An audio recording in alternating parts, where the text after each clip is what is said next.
While Donald Trump sulkily declared that he was ready to end the war without unblocking the Hormuz Strait unexpectedly, Ukraine offered its assistance to the Persian Gulf countries in unblocking the Hormuz Strait, since Ukrainian military forces have experienced lifting the Russian blockade in the Black Sea. According to Politico, Ukraine's success in overcoming Russia's Black Sea blockade has given it crucial expertise to help reopen the Hormuz Strait, as publicly stated by President Volodymyr Zelenskyy. And he added that he discussed this issue with the leaders of the Gulf countries during his Middle East tour. I should note here that by this point, more than 20 countries have agreed to help the Americans unblock the Hormuz Strait, but they are not too eager to get involved in military actions with Iran and are only promising to help after the war. Ukraine, however, said it is ready to help with the unblocking Hormuzского пролива. My name is Alexei Pechi. Let's discuss this topic together. But before we start this episode, I ask you to support the work of this YouTube channel with your donation, paid subscription, or sponsorship on YouTube. How to do this? All the links and details are in the description of this video. At the end of the episode, if you find it interesting and useful, you can make a donation in any way that's convenient for you. There, believe me, you'll find different platforms and banks, bank details, crypto wallets, PayPal, Patreon, Buy Me a Coffee, and YouTube sponsorship. In short, just pick something that suits you best. And don't forget to subscribe to my Telegram channel, Pechi News. The link is also in the description of this video. There we post breaking news as it comes in.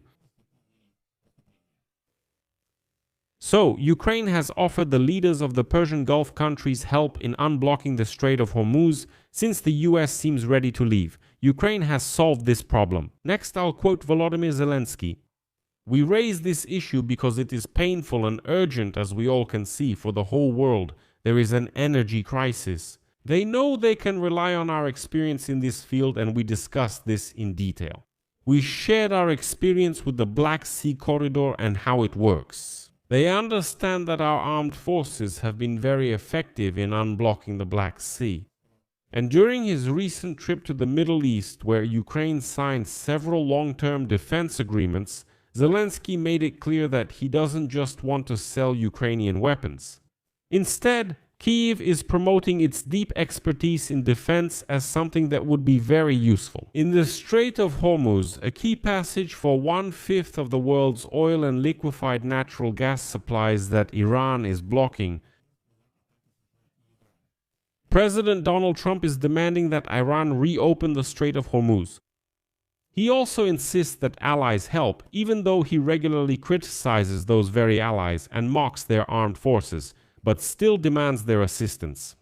More than 20 countries have agreed to help the US efforts to unblock the strait, but they are not eager to get involved in a war with Iran. France itself says it is ready to lead a military escort mission. Ukraine, on the other hand, says there is another way. And as Politico writes, Ukraine is promoting how it dealt with Russia in the Black Sea, where in 2023 Russia blocked grain exports from Ukraine, creating a global food crisis. Nevertheless, Ukraine managed to sink most of Russia's Black Sea fleet at that time and drive the remaining ships far from its territorial waters. Well, and now of course the Russians don't remember this anymore. For them it never even happened, but in fact the Russians were simply kicked out of the Black Sea.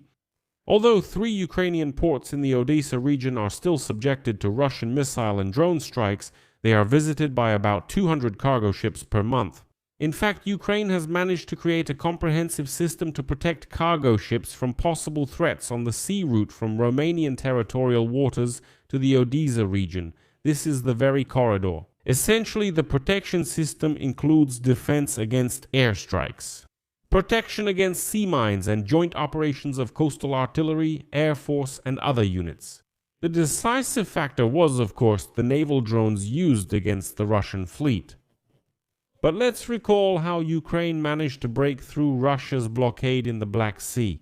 Let me remind you that on July 17, 2023, Russia officially withdrew from the grain deal. The Ministry of Foreign Affairs of the Russian Federation announced that it was shutting down the Maritime humanitarian corridor and withdrawing guarantees of safe navigation in this corridor. At the same time, the Ministry of Defense of the Russian Federation stated that all ships heading to Ukrainian ports would be considered potential carriers of military cargo and would be regarded as involved in the war on the side of Ukraine. These statements were followed by a series of strikes on Odessa, which was bombed by the Germans. When it became clear that no help was coming, Ukraine decided to clear the grain corridor on its own.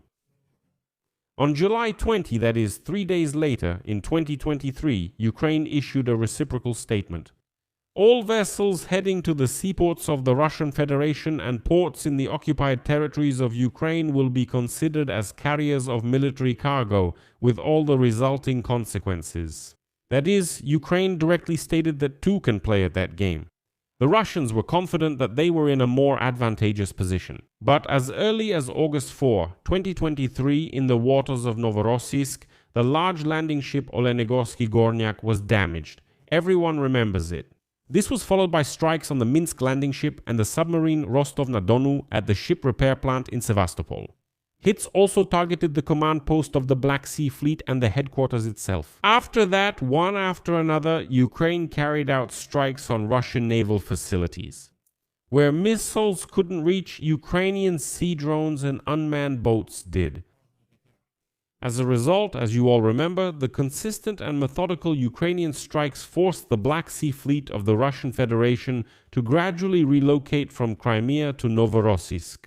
And it was during that period that the first group set out from Odessa. By October 2023, almost 1.5 million tons of cargo had already passed through the maritime corridor that Ukraine had cleared on its own. By January 2024, the amount of cargo had surpassed 10 million tons.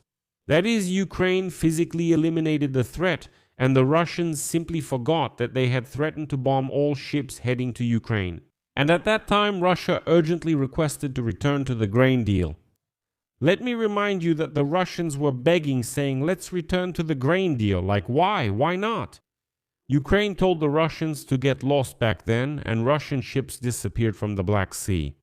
Now, Ukraine has directly stated that it is ready to share its experience with the Black Sea corridor, and how it all works with the monarchies of the Persian Gulf. And in Iran, by the way, they fully understand that the Ukrainian armed forces were extremely effective in breaking the blockade. That's why Iran has already made two stern statements, saying it considers Ukraine a participant in the war, trying in some way to keep us from helping the countries of the Persian Gulf. Although Iran has been a participant in the war against Ukraine for at least 4 years already.